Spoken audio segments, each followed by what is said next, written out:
Matt Moscona. I'm very important. After further review. Say one more time. After further review with Matt Moscona. And here we go. Live from the Mercedes-Benz of Baton Rouge studio. Let's ride! Woo!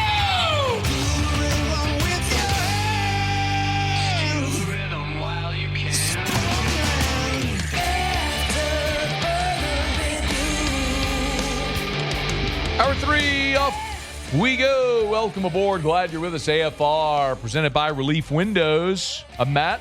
Love you, Matt. Paul O'Neill. They're chanting Paul O'Neill's name. Alondra Villaria.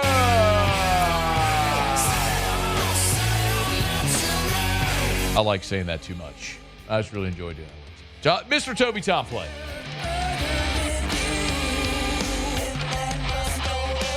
All right, we're here. Glad you are as well. 5 o'clock quitting time. Glad you're driving home with us on this Monday. New Orleans Saints lost their first preseason game. They were out in L.A. against the Chargers, 27-13. The final, let's be honest, the result of preseason games really is inconsequential. It was the means to that end, what all transpired therein that does matter. Ross Jackson from LouisianaSports.net, locked on Saints. He's out in L.A. with the team. Good enough to hang out with us here for a couple of minutes. Yo, man, how are you? Hey, dude, doing great. Thanks for having me. Our pleasure. Okay. Biggest takeaways from the game itself? Yeah, I mean, look, I think we got to start with the quarterback spot, right? And I think that Tyler Shuck did a pretty good job making a case for himself. I think that they came into this preseason game with him kind of building some momentum. He's kind of been building it as we've been writing over at Louisiana Sports since that 126 insane day of scrimmage practice and everything. He's kind of been building some momentum. Like, you get him into these kind of call-it situations, these game-like situations, and he seemed to have thrived in those moments. And I think that you saw a little bit of that on Sunday. Yes, you had the pick six that went, a nice little welcome to the NFL moment and everything, but him coming back and responding to that with the big deep ball down the left sideline to Mason Tipton, throwing for 165 yards, getting 30 snaps during this preseason game. I just think that he was given a lot more opportunities to go out there and kind of showcase what it is that he could do, and you could see kind of the high level of what it is that he can do, which obviously stood out to the Saints during their draft evaluation. Did you see anything in the game that would contradict or contrast what you've seen from any, not just quarterbacks, any player, good or bad?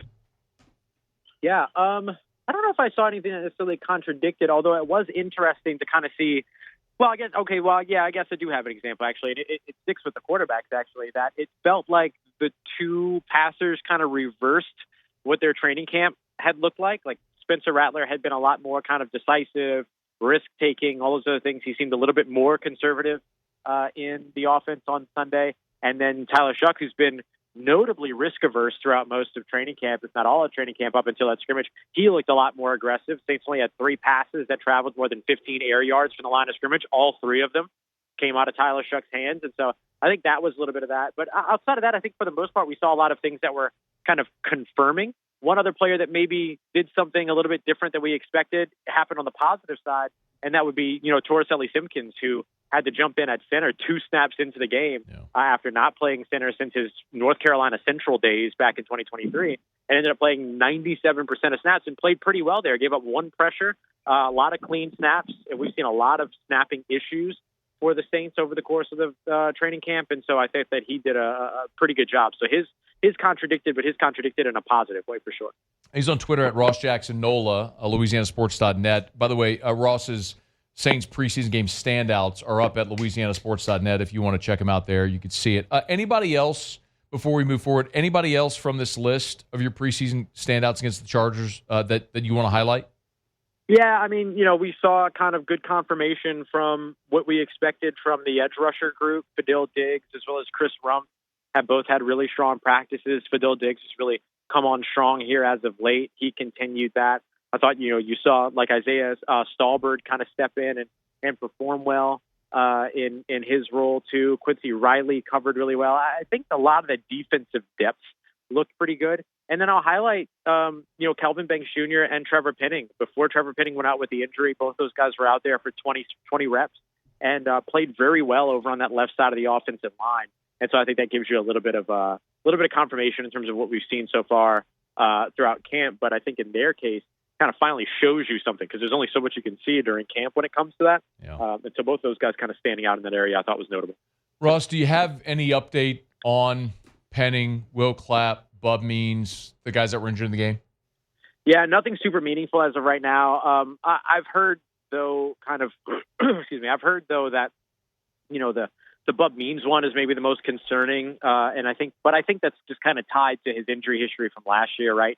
He had the ankle injury last year, had a setback, and kind of ended his season very early, and then he was carted off with the right shoe off, maybe a foot injury, maybe an ankle injury. We'll see. Towel over the head, never really a good sign. So just the tone around his has kind of been different than the others. We'll see what happens with Will Clapp. Remember, he was actually banged up a little bit during one of the scrimmages out here in California, and then got back out on the practice field after having a little bit of a shaky camp so far. And so I think he was trying to, impress upon or build upon, improve upon where he was kind of sitting when it came to his camp. And, we'll see what all happens with him. Trevor Penning, a lot of the conversation around him has been pretty optimistic so far. I'm not saying I'm reporting optimism around it, but it seems like, he was walking to the cart just fine. And look, sometimes you use the cart in these preseason games in particular just for precautionary purposes. And so we'll see. I think we'll get a better update either by seeing them on the field when the Saints get back to the practice field tomorrow, or certainly Kellen Moore speaking to us at the end of the day. Is Kellen Moore speaking today or tomorrow? It'll be tomorrow after practice. Okay, so nothing today. There had been some conversation potentially about the Saints and the Rams trying to do some joint practices out in L.A. this week. Anything there? Yeah, it sounds like if that's going to happen, it sounds like Thursday might be the target. I've heard a couple of Wednesday mentions, but mostly Thursday seems to be the target when it comes to that. I've heard some conversation that it might be at a neutral field as well, so they might move to kind of meet in the middle so that the Rams don't have to come all the way down here to Orange County, but then the Saints also don't have to go all the way up to the Rams up in L.A. County, and so they kind of find a halfway point for that. But that kind of comes to fruition. If it does, it's because the Chargers and Rams are supposed to have their preseason game, their joint practices, but the Chargers were already dealing with too many injuries and then had more injuries during the game. And so with the cancellation of that, it frees up the Rams for an opportunity. And so we'll see if the Saints are able to kind of make that one happen. But I think what the Saints are going to do before they fully confirm it is kind of see where they are health-wise. Now that they had 4 players go down with injury and Tyler Shucks nursing a knee injury, I think they want to kind of see where things are, or a bruised knee, he said. I think you kind of want to see where they are health-wise before they completely finalize things. But if they do, it'll probably be the second or third practice this week. Hey, Ross, if the Saints were to drive all the way up to L.A. County to practice against the Rams, what would be the best way for them to get there? Well, I think if they're going up to Carson, they should take the 405, bro. I think that's probably the way to go. Certainly the way I would do it. Take the 405 up to the... Do you know what exit it would be? Oh, no, but it's okay. Just take it to go off to Carson, man. Take the Carson exit. The Californians. We're in group texting Californians gifts all weekend. Anyway, hey, all right. So, when do they come back home? So they will travel back on Friday. So the last practice will be Thursday. They'll travel back on Friday. They'll have a walkthrough either at the Dome or at the facility. I'm not sure which, but they'll have a walkthrough on Saturday and then be ready for their game against Jacksonville on Sunday. All right. Any person, storyline thing you'd like to see during the remainder of the week when the Saints are in L.A.? Yeah, look, I have my next story. I wrote about the standouts. My next story is the 3 players that didn't help themselves. That's coming out later on today. And I think that's going to be the thing I'm going to be paying kind of the most attention to. Obviously, you're looking for health updates and things like that. That goes without saying. But guys like, you and I have talked about Isaiah Foskey here recently, just a guy that did not really do himself any favors during this game, played the most snaps out of any defensive player. It didn't notch a single pressure and barely caught anybody's eye during the game. And when you've got guys like Jasheem Davis, the undrafted free agent rookie who we haven't seen out here, who we didn't see during the game, but, Fadil Diggs, 7th-round pick, come in, flash. Chris Rumpf signed with the Saints. Familiarity with Brandon Staley is flash. We've just not seen Isaiah Foskey do that. So I'm going to be watching him to see if he's able to help himself. And I'm curious, too. I mean, look, the Saints have some, solid talent at wide receiver at the top of their depth chart. But as we've discussed a lot, the bottom of the depth chart, right, the depth behind those guys kind of comes up short. And we haven't seen a lot from Donovan Peoples-Jones. saw, far fewer snaps than some of the other kind of depth wide receivers during this game. And so I'm really curious to see if he's the guy that can maybe change some minds and maybe start to make a statement here over the course of the week. Ross Jackson, LouisianaSports.net. If you want to read him, if you want to watch or listen, it's the Locked On Saints podcast on YouTube or wherever you get podcasts. Okay, man, take it easy on the PCH, man. Take it easy. Oh, man. Take the 10 to the PCH, go up to Malibu, go to the Boo. Go to the Boo. Not the Boo. Hey, man, I'll let you go on that note. Thank you, dude. I appreciate you, man. I'm going to sit here and enjoy the OC. See you, brother. All right, man. We'll see you. That's Ross Jackson. I was starting to tell you about the Williamson Eye Center before we got rudely interrupted by a hard break earlier. WilliamsonEye.com, WilliamsonEye.com. You want to see 2020, call 924-2020 for the Williamson Eye Center. Dr. Blake Williamson does an awesome job. Look, school's back in. Drew's first day is tomorrow. I know a lot of kiddos are already back in school. Make sure you get their eye exam.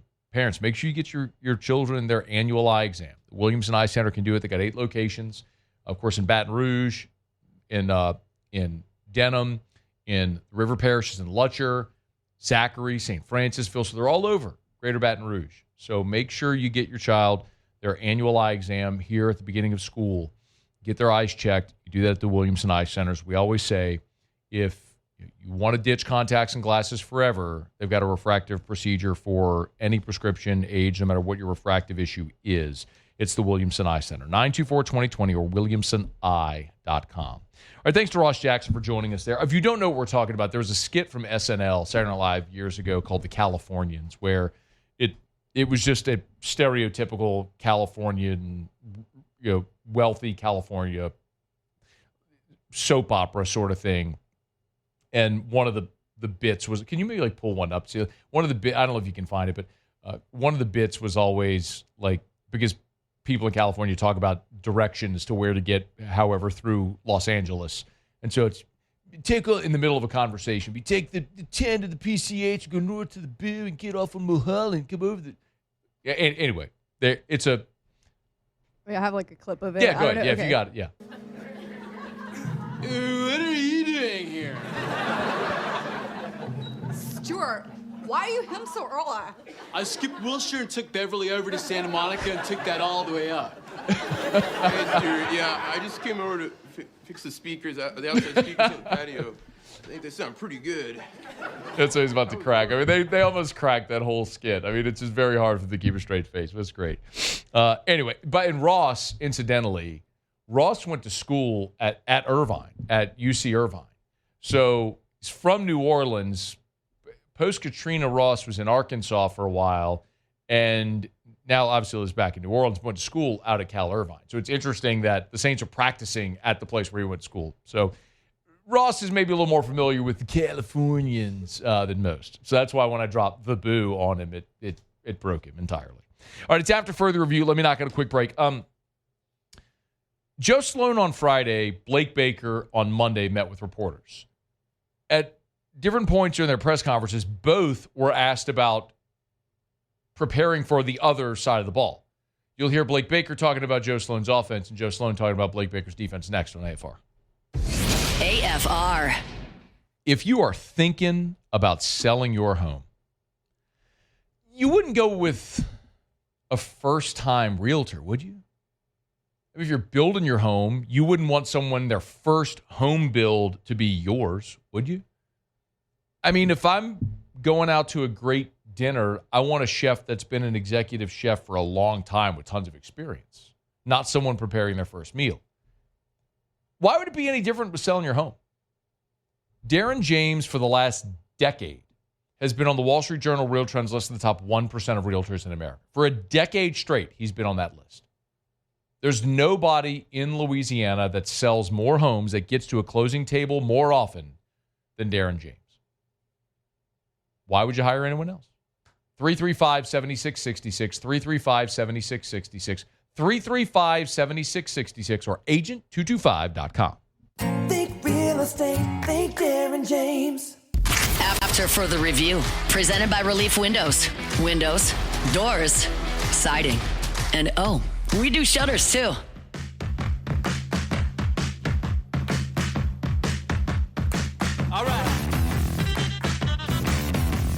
Rolling along, Monday edition of AFR. Hope you had an awesome weekend. Musso's out all week. Alondra's hanging in today. I think Jordan's in tomorrow. So Paulie's back. Welcome back. Paul had a couple days off last week. So we are steamrolling through LSU fall camp. Saints out in California. So we got a ton to do, though, as we continue to get you ready for the season opener as the Tigers now. We're inside of 3 weeks from LSU and Clemson. It was 3 weeks from Saturday. So we are counting down, man. You're not going to have any more Saturdays without football or weekends without football for a long, long time. It's a great spot to be. Blake Baker met with reporters after practice on Monday. Joe Sloan met with reporters after practice on Friday.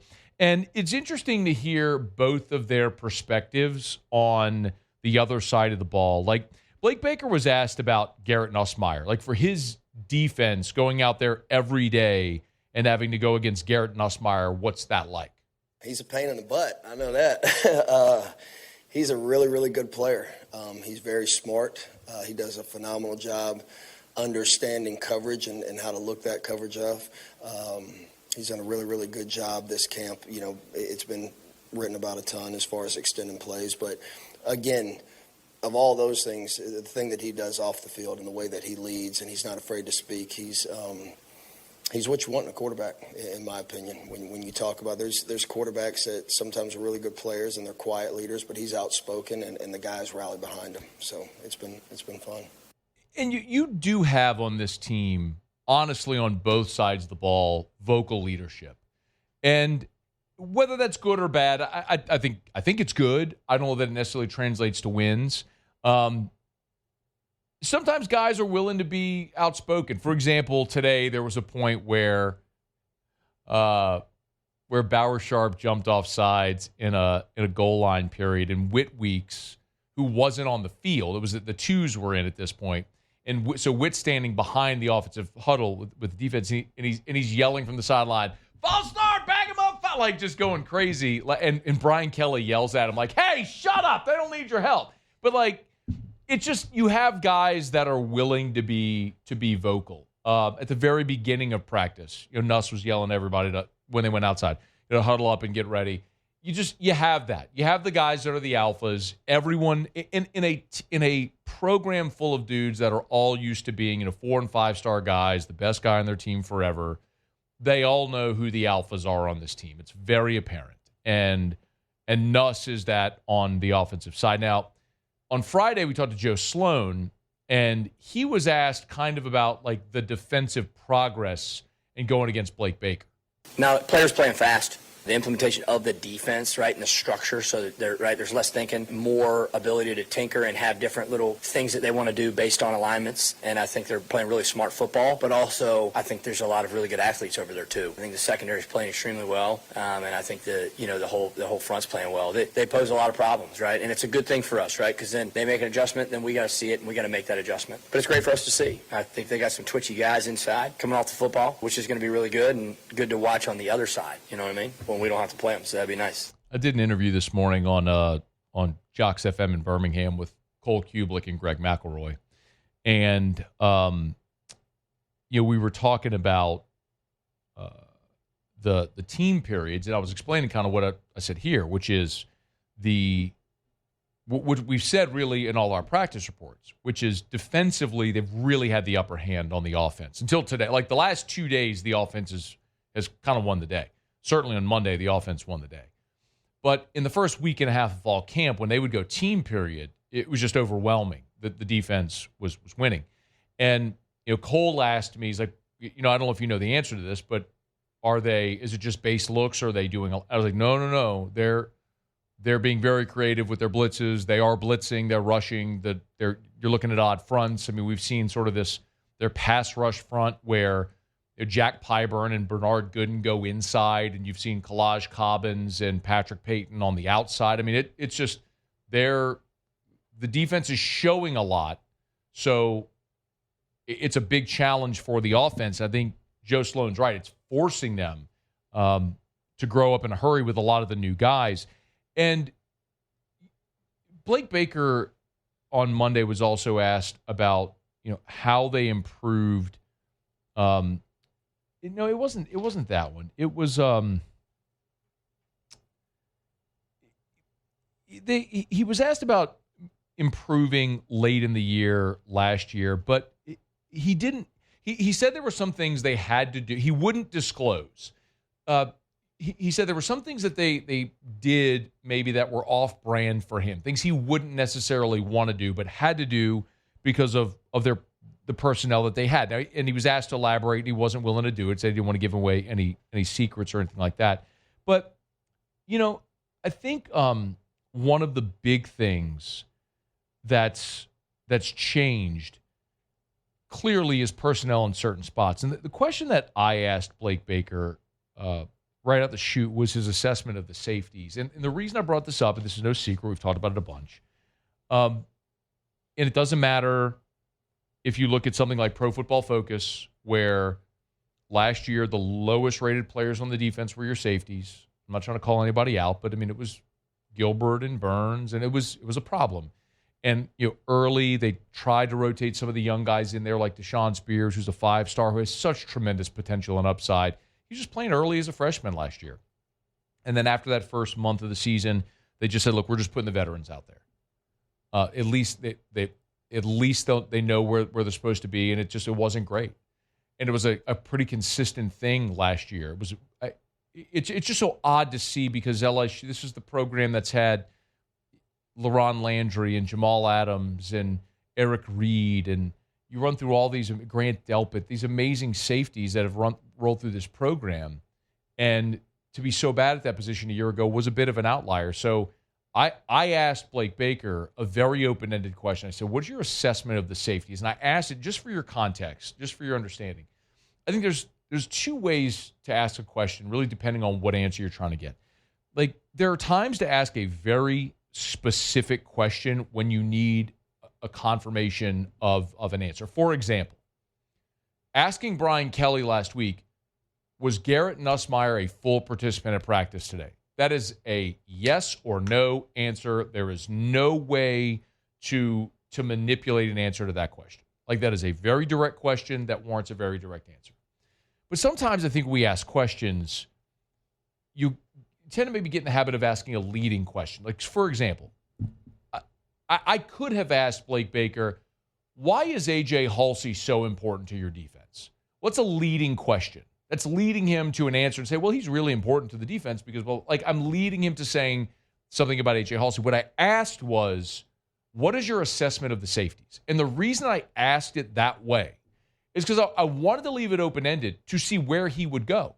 And because I didn't name a player, if he did, that tells you that's who's top of mind for him. So I say very open-ended, Blake, give me your assessment of the safeties through 2 weeks of fall camp. And this is the answer.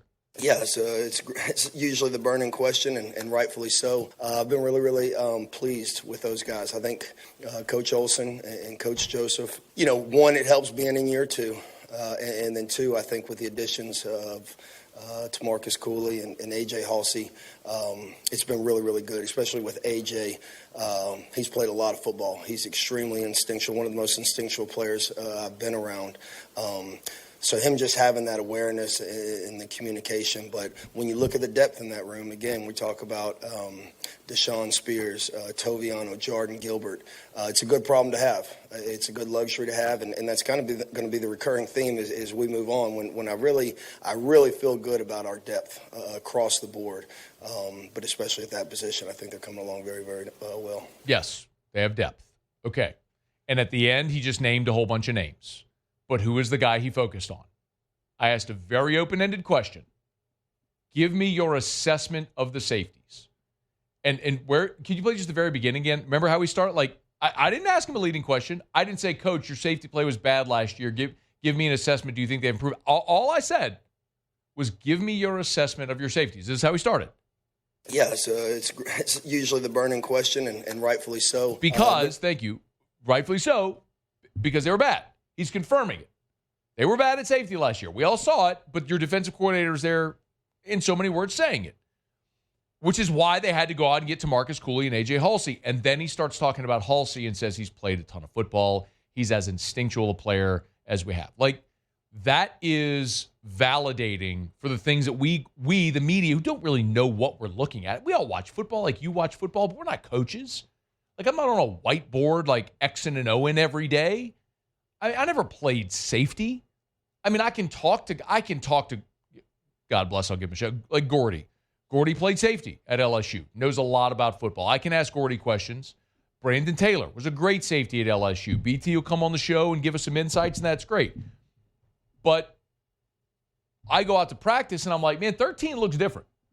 Like, he's making a lot of plays in the run game. He can turn and cover. He's picking off nothing 7-on-7. Like, there's a lot there with 13. It's just, it looks different than the others. And then the defensive coordinator tells you it, like, that's validation right there. They are, I'll continue to say it, they are better at every level of the defense talent-wise. It's not even debatable.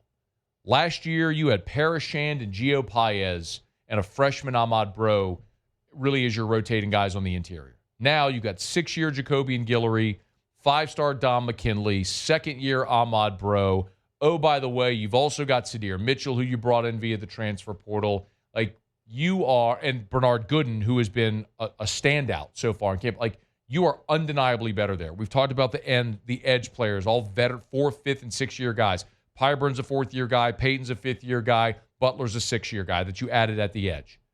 At linebacker, having West back along with Witt, Perk back off of injury, you're better. At corner, adding Mansour Delane. At safety, the guys we just talked about, like, you're better. Undeniably, DJ Pickett at corner, you're undeniably better at every level of your defense.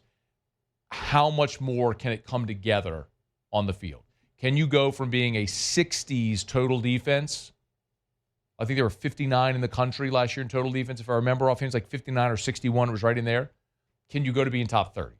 Can the improvement in talent allow Blake Baker the opportunity to call the type of defense he wants to call that can make you improve from 60 to top 30?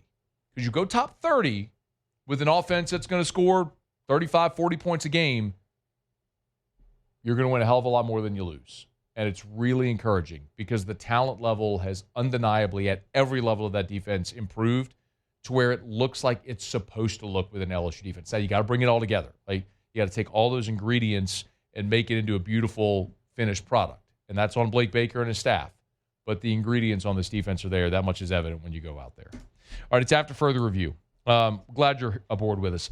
Let me remind you about First South Farm Credit.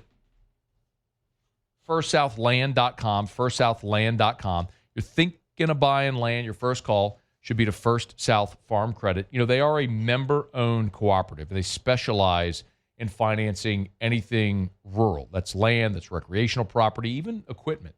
So they can finance your hunting property, your recreational property. First South is how you buy land. Your first option, your first call for farmers, it's their first option for agriculture. They've been first in ag in Louisiana for 100 years. Your first call should be to First South Farm Credit. Look, a lot of people lease your hunting property. Maybe you want to own your own. This is a great time right now, from 10 acres to 1,000 acres. First South Farm Credit can help. Go to FirstSouthLand.com. That's FirstSouthLand.com for First South Farm Credit. FirstSouthLand.com. I wanted to get into the Saints PFF grades from the game against the Chargers. I might bump that to tomorrow because there's one more thing that I wanted to talk about with to bring back what Joe Sloan said on Friday that we kind of saw manifest again at practice on Monday. So I think I'm going to delve into that. Otter Locks here in about 15 minutes from right now. We still got a ton to do, so don't you move. Remember, if you miss anything, you can catch it on demand, podcast, YouTube. Just search AFR LSU. Podcast or YouTube, just search AFR LSU. You'll get all of our LSU content, and AFR Saints for all of our Saints content. It's AFR. AFR. Every day, get a chance now for a couple of years to tell you about our friends over at Action Industries. They are a proud partner of LSU Athletics, and they are local. At Action Industries, they're here. Their facility is here. They're from the area. They hire local talent through all levels of the organization. And one of the things I say it often that I really love to focus on with Action Industries is they know who they are. They know what they're good at. The 100-person job, that's their sweet spot. They're not looking to bid on your $200 million job. That's not them. They're mega contractors who are great at that. At Action Industries, they're ASME certified. They have 2 offices, Highway 30 in Geismar and then in Belrose. And if you're the maintenance manager, if you're the turnaround coordinator, and you're looking for a great industrial contractor to bid your job, you want to get to know Action Industries. Check them out online. It's Action Industries, proud partner of LSU Athletics. After further review, presented by Relief Windows. Windows, doors, siding, and we do shutters too.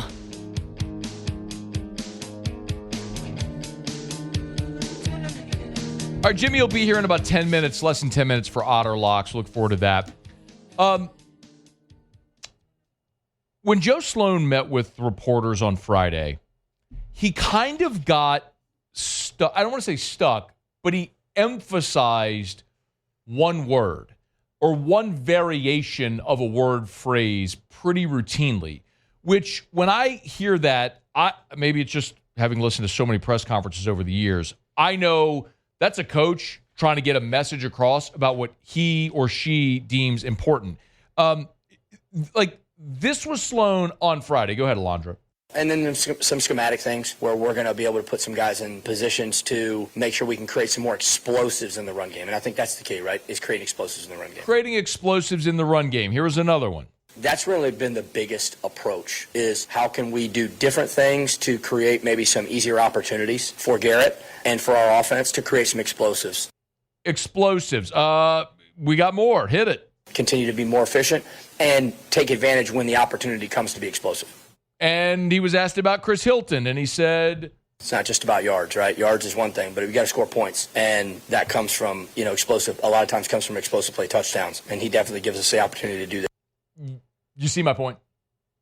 Throughout a 20-minute press conference, over and over again, he kept weaving in the word explosive, explosives, explosive plays. The reality is, we have spent so much time talking about how much the offense struggled to run the ball a year ago. And I, and a lot of you, and we've talked about the struggles the offensive line had. And that's part of it. But one of the things Joe Sloan told us on Friday was the inability to beat teams over the top allowed defenses to bring the safety in the box because they didn't respect LSU's ability to beat them deep. And so now you're trying to run the ball against numbers, and it just didn't work. And you didn't have Jaden Daniels, who was magnificent no matter how many people you put in the box. So how can you create explosives? Well, look what LSU did. Oh, Chris Hilton's back healthy. Well, they went and got Berrien Brown, and they went and got Nick Anderson. And then you have true elite top-end speed guys like Jelani Watkins, who can blow the top off a defense. And look at what's happened so far in fall camp. By the way, just one more piece of context. Last year, if you look at college football from 2024, LSU was 20th in the country at plays of 10 yards or more. 20th. Pretty good. 20th out of 134. They were 20th in plays of 10 yards or more. Go to plays of 20 yards or more, they dropped to 26th.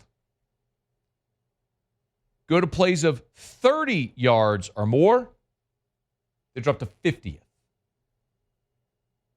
40 yards or more, this was Chris Hilton coming back at the end of the season with those 3 long touchdowns that got you up to 32 right there.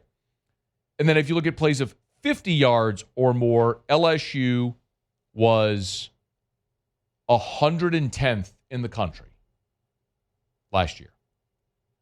They didn't have the big play ability last year. The late Kyron Lacey wasn't going to beat dudes over the top. C.J. Daniels was a possession receiver, really good in that intermediate route. Same with Mason Taylor catching the ball from the tight end spot. Your biggest plays, guys, like Caden Durham catching a screen pass and going 80 yards against South Alabama, like those were your big plays. You look at fall camp. I mean, I told you, like, they went 11 on 11 today, and Garrett Nussmeier hits Berrien Brown for a 28-yard touchdown that would have been a touchdown from 98 when he beat Ashton Stamps. You go and you look at every play when they went scrimmage last Tuesday. Caden Durham busted a 45-yard touchdown run. Every single practice, you see these opportunities where this was 8-4, August the 4th, 11 on 11. Nuss deep, dropped it in the bucket to Chris Hilton for a touchdown, 30 yards down the sideline. Like, I can look at my notes every day on my notes, and I can point out those types of plays. It's just been such an emphasis for them in this fall camp to find those explosive plays because they evaded this team a year ago. But they went, and you got Chris Hilton back healthy, but you've also went and added Brown and Nick Anderson in the transfer portal to get those guys that can beat teams deep, that make the safety respect you, which is going to give you better numbers in the box to be able to create explosives, like Joe Sloan said, in the run game. You know they're going to be there in the pass game, but in the run game as well. That is one of the – and so when we sit here and I tell you – I run through these camp reports, and I keep telling you about how they're finishing drives with these big plays over the top, Barry and Brown's beating guys deep, or Chris Hilton – or Caden Durham. I would be more concerned with the defense if Caden Durham was getting 6, 12, 8, 6, 7 yards a run. Like, now you can't stop. Your front line can't stop anybody if that's the case. But the defensive front has been good, but LSU's been able to pop the big one. And when Joe Sloan's telling you that's been a clear emphasis in this camp, that's a positive thing in my view. So I want to continue to see that. I want to continue to see LSU making those big plays because I know this defense has talent at every level. And if they keep winning those types of matchups, they'll be able to do it against anybody on their schedule. Explosives. Sometimes they'll tell you.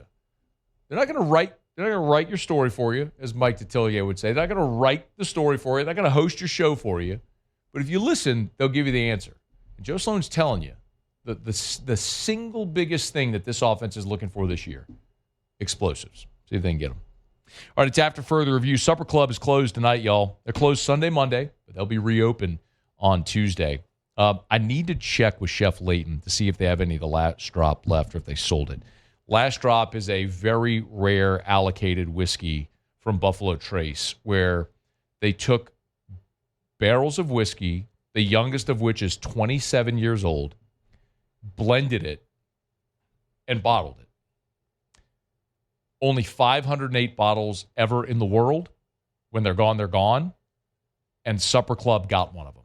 And it's not like you get it from a distributor. Like, it was through a different intermediary. They had a chance to get a bottle. A lot of people are going to buy those bottles of Last Drop and store them and sit on them forever as an investment type deal, like a fine wine. Not Supper Club. They bought it to open it and share it with their guests. So if you're a whiskey nerd like me and you want to try something you will probably never get the chance to try ever again in your life, this is the only bottle in Louisiana, but it's at Supper Club. But that's the type of experience they want to bring to you, their guest, at Supper Club. You'll have the best meal of your life. You can never need a reservation to go pop in and sit at the bar. It's open seating at the bar always.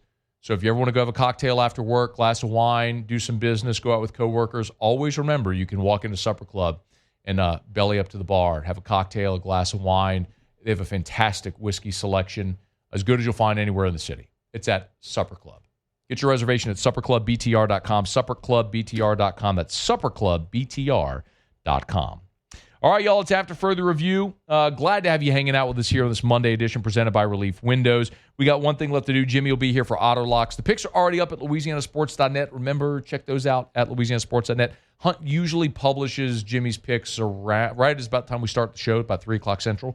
So they're usually up there if you want to get them early before lines move and change and all that stuff. But Jimmy will be here for Otter Locks to wrap up the show next. AFR. Man, when it is 100 degrees outside, there is nothing better when you walk outside than just swan diving into your own pool. And Duplessis Builders can help you build that own custom pool.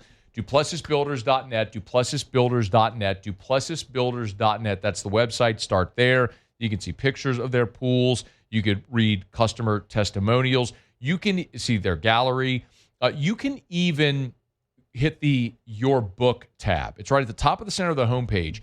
Duplessis wants you to understand what the entire process is like from that first meeting at their showroom, or if they come out to your house, to picking all the finishes, to the initial dig, to the completion. They want you to understand what the entire process is so there are no surprises. They put it all in a book. It's totally free. It's at their website. Go to duplessisbuilders.net. Hit your book at the top of the page. You'll see. duplessisbuilders.net. It's duplessisbuilders.net. After further review, presented by Relief Windows. Windows, doors, siding, and we do shutters too. Down the stretch, we come final segment here on a Monday edition of AFR, presented by Relief Windows and ReliefWindows.com. One thing left to do. Let's find out what we're betting on tonight. It's time for Otter Locks. Otter Locks. All right, time to win some money. Presented by Total Maintenance AC Repair. Same-day service means you will never sleep hot. 480-1000. We are Total Maintenance. I think it's safe to say that I won the bet. Otter, how are you? Doing great, Matt. How about you, buddy? How's your weekend? Doing awesome, man. Great weekend. Popped down to New Orleans Saturday with Erica and some friends, and I had a little birthday celebration for the ladies, and now back to the grind, fall camp and preseason, and getting ready for the season, man. Excited about it. You aren't running around in a red dress now in the city, huh? No, but I didn't realize it was Red Dress Run Day, and so we did kind of happenstance our way into some of that traffic. But it's festive, man. Cities went on and we had a great weather day in New Orleans, too, which you don't always have in August. But low humidity, nice breeze. It was awesome. Awesome day. There you go. Good. Yeah, man. Good. All right, let's get to it tonight. LouisianaSports.net. We had an early start. We got an early lead in Cincinnati. So Cincinnati, we give it to Hunt at the Queen/DraftKings. It was minus 126 at that point, and 1-0 lead. So big pitching advantage here for the Reds. Phillies are hot. They swept Texas and Arlington over the weekend. They're pulling away from the free-falling Mets in the NL East. Yeah. And but this is Taijuan Walker against Abbott. This is as big of a pitching match advantage as you can get for the Reds. So off to a solid start lead in that one. Texas at home against the Arizona Diamondbacks. Nathan Eovaldi, I mean, it's historic. Funny that Musso isn't here for this one. Nathan Eovaldi, historic ERA start. He is third choice now for the American League Cy Young Award. He hasn't qualified for the ERA. He doesn't have enough stats. Remember that with Skeens last year. He will, and he will get there, but he is going from 50-1 to 18-1 in a week span. And so Nathan Eovaldi, we don't want to lay the big number, but we're going to lay one run, which is available at DraftKings at minus 114 against Arizona, who before the trade deadline was a seller. They just don't have the punch in their lineup, losing Suarez and Naylor. So we're going with Eovaldi in Texas in a 7 o'clock start. And then Boston and Houston. Boston with Crochet, the Ocean Springs product. He has been awesome. And Christian Javier, good pitcher, but first time after a long layoff. I think since May he hasn't started, so he's coming off of a long injury shelf. Houston gradually getting their players back, though. They got Pena back. They're getting Javier. They're getting Alvarez back pretty soon as well. We know they have that lead has evaporated to the red hot and the newly acquired, newly improved since the trade deadline Seattle Mariners. But Javier needs a little seasoning before we can go with him. We're going to lay the 1.5 runs on the road here in Houston, minus 101 at DraftKings. By the way, the laying the 1.5 is plus 104 right now, so even better number. Oh, well, don't be a moron. Bet more on it. There you go. There we go. I did not follow my own advice. I did not get in on the Reds before first pitch, and that number is now at minus 241. So I will abstain, or maybe look for another opportunity to get in at some point later in that game. But Cincinnati. Actually, I wouldn't advise that, man. Okay. If it's left, because then our pitching matchup, when we get into the middle innings, it's going to be not as strong. Okay. So this is a starting pitching type of advantage matchup, so I wouldn't advise that. All right. The benefit of getting in early. Just get the little alerts, man. Come on. Texas, Texas minus $1.14, and the Red Sox now plus money at plus $1.04. All right, Otter, where are you tomorrow? Mike Anderson Seafood on Lee, just off of Nicholson. Good deal, man. We appreciate it. Good luck. Good luck. All right, we'll see you tomorrow. Alondra, thank you for sitting in for Musso. Paulie, welcome back. Y'all have an awesome night. Big shout out, as always, to Relief Windows. We'll see you tomorrow at 3. After further review. As we get on down the road, mind you about our friends over at Our Lady of the Lake, championship health partner of LSU Athletics. Our Lady of the Lake and LSU, as they say, together we roar. Our Lady of the Lake and LSU. Yes, at Our Lady of the Lake, their great physicians take care of the elite LSU athletes on the field, on the court, on the diamond. Also, you may not know, but Our Lady of the Lake is taking over care of the Student Health Center. So they take care of all of the students, not just the student athletes. But Our Lady of the Lake offers championship-level health care to everyday champions like you and me, no matter where we are in life. As part of the Franciscan Missionaries of Our Lady Health System, Our Lady of the Lake, much like St. Elizabeth and Lourdes, is part of the Franciscan Missionaries of Our Lady Health System, a multi-state health system with standalone hospitals like the Our Lady of the Lake Children's Hospital and clinics to give you access and convenience. It's Our Lady of the Lake. Our Lady of the Lake and LSU. Together, we roar.